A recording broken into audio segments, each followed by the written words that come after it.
কিছুদিন আগেই এই গয়নাগুলো কত শখ করে বানিয়ে এনেছি। কিন্তু হঠাৎ করে তোমাদের দাদা ভাইয়ের বিজনেসের জন্য হিউজ একটা অ্যামাউন্ট প্রয়োজন পড়ে যায়। তার জন্য সবকটা গয়না দিয়ে আমাকে গোল্ড লোন নিতে হয়েছিল। একদিকে নতুন বিজনেস স্টার্ট করেছে, সেটা নিয়ে তো একটা টেনশন রয়েছে। তারপর আবার শখের গয়নাগুলো দিয়ে গোল্ড লোন নিচ্ছি। আবার কবে লোনটা ক্লোজ করতে পারবো, তারপর আবার গয়নাগুলো আমি হাতে পাবো, এই নিয়েও আবার একটা টেনশন ছিল। সবকিছু নিয়ে মোটামুটি বেশ কয়েকদিন থেকে মাথা একদম নষ্ট হয়ে যাচ্ছিল, খুব মনটা খারাপ লাগছিল। তবুও এত কিছুর মধ্যে আমি আমার মনোবলটা কিছুতেই ভাঙতে দিচ্ছিলাম না। যাই হোক, সকাল সকাল রান্নাটা সেরে নিচ্ছি, কারণ দুজনে মিলে ব্যাংকে যেতে হবে গোল্ড লোনটা ক্লিয়ার করার জন্য। আর লোনটা যেহেতু আমার নামে হচ্ছে, তার জন্য আমাকে যেতেই হতো। তো রান্না বান্না শেষ করে দুজনে মিলে বেরিয়ে পড়লাম। মা যেহেতু এখন বাড়িতে নেই, সোনাই এবং তাতাইকে তাই ওর ঠাম্মির বাড়িতে রেখে এসেছি। জানো তো, এত প্রতিকূলতার মধ্যে, এত নেগেটিভিটির মধ্যে আমি এখন একটা পজিটিভ ভাইব পাই। আর এই সব কিছু হয়েছে স্বামী প্রেমানন্দজি মহারাজের জন্য। তোমাদের মনে আছে হয়তো, কিছুদিন আগে বিরাট আর অনুষ্কা স্বামী প্রেমানন্দজির সাথে দেখা করতে এসেছিল। তখন মহারাজ ওনাদেরকে একটা কথা বলেছিল যে এই যে এত নাম যশ ঐশ্বর্য প্রতিপত্তি, এই সব কিন্তু ভগবানের কৃপা বলে না, এগুলোকে বলে পুণ্য।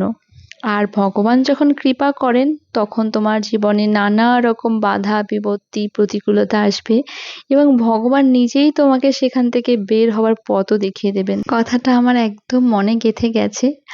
মরণকাল পর্যন্ত মনে রাখবো, এবং যতই প্রতিকূলতা আসুক কিছুতেই মনোবল ভাঙবো না, এবং ভগবানের উপরে, আমার মহাদেবের উপরে সবসময় আস্থা রাখবো। যাই হোক, ফেরবার পথে আবার একটু দই এবং মিষ্টি নিয়েছিলাম। তাতাই দুপুরবেলাটা খাওয়ার পরে দই খেতে ভালোবাসে, সোনাই আবার মিষ্টি খেতে ভালোবাসে। তো সেগুলো নিয়ে চলে গেছিলাম আমাদের লোকালে একটা দোকানে একটা কুলার দেখার জন্য। বেশ কিছুদিন থেকে ভাবছিলাম একটা কুলার অথবা এসি নেব, কারণ ভিডিও শুট করার সময় না প্রচুর গরম লাগে, আমি খুব একটা ক্লান্ত হয়ে যাই। তো তোমাদের দাদাভাই বলছিলাম যে আমি এসি নিই, কিন্তু তোমাদের দাদাভাই বললো যে এসি নিও না, এই বাড়িতে এখন এসি লাগাবে, তুমি পরে যাওয়ার সময় খুলে নিয়ে চলে যাবে, সেটা তো ভালো দেখায় না, তার থেকে বরং তুমি একটা কুলার নাও। তার জন্য মিডিয়াম রেঞ্জের একটা কুলার পছন্দ করেছিলাম, তোমাদের দাদাভাই বললো বিকেলে এসে নিয়ে যাবে। এরপর ঝটপট বাড়ি চলে এসেছিলাম, কারণ অনেকটা লেট হয়ে গেছিল, এবং বাড়িতে আসার পরে দেখলাম একটা পার্সেল এসেছে। ঝটপট স্নান খাওয়া দাওয়া সেরে পার্সেলটা আনবক্সিং করতে বসে পড়েছি। জানো তো, এই পার্সেলটা না একটা ব্যাপার আছে, যে পাঠিয়েছে আমার জন্য সে আমাকে বলেছিল তুমি এটার কোনো রিভিউ দেবে না, আমি তোমাকে শুধু এটা গিফট হিসেবেই পাঠাচ্ছি। কিন্তু এত সুন্দর গিফট, এত সুন্দর উপহার নিজে হাতে বানিয়ে কেউ যদি পাঠায়, সেটা আমি সবার সাথে শেয়ার না করে কি করে থাকতে পারি। রিয়া সরকার তালুকদার এই গিফটটা আমাকে পাঠিয়েছে।